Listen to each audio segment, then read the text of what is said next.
Evangelization and the prophet Jeremiah, a man faithful to his calling. Today, Luke tells us the story of Jesus participating in the Sabbath day ceremony in the synagogue.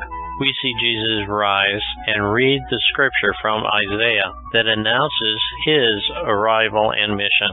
Have you noticed that in your life there are times that you rise, paraphrase a passage from scripture, and deliver a message no one wants to hear? For Christians, there is always tension between the cross and the world because they live in the world but don't adopt worldly goals or ambitions. Francis Schaeffer developed a theory he called the theology of disagreement. The theory states that all Christians are called to love unconditionally, yet the Christians can't love without hating the opposite of what they love.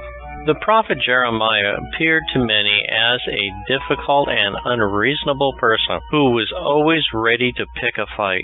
In reality, he was a sensitive, caring individual, intent on doing the will of God, no matter what it cost him, and it cost him a great deal.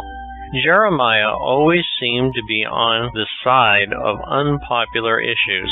In today's world, he might be the one carrying a protest sign at an abortion clinic. He might be the political activist who stands in opposition to a tax-dodging senator, while others tell him to forget it because everyone dodges taxes. Why did Jeremiah take on unpopular issues?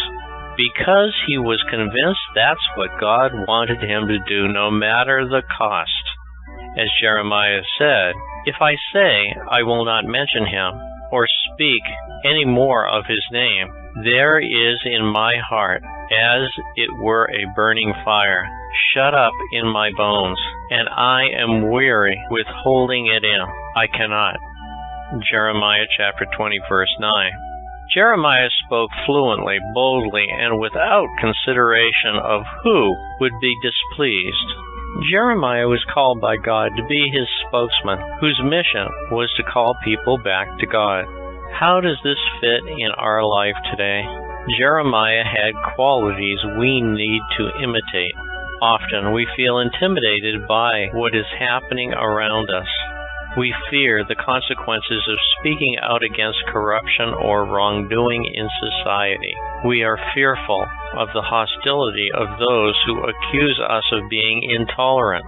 Christians throughout history who have been committed to integrity and values hear the same objections as did Jeremiah. The battle for righteousness, for the will of God, can be traced all the way back to the book of Genesis. If you don't imitate Jeremiah and stand up for Christian values, your silence then condones the wrongdoing of your fellow man and society.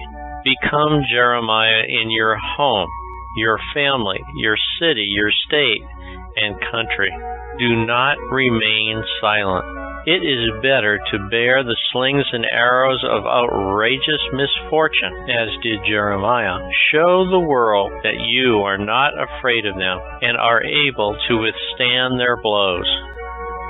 Jesus led the way in standing up for godly values.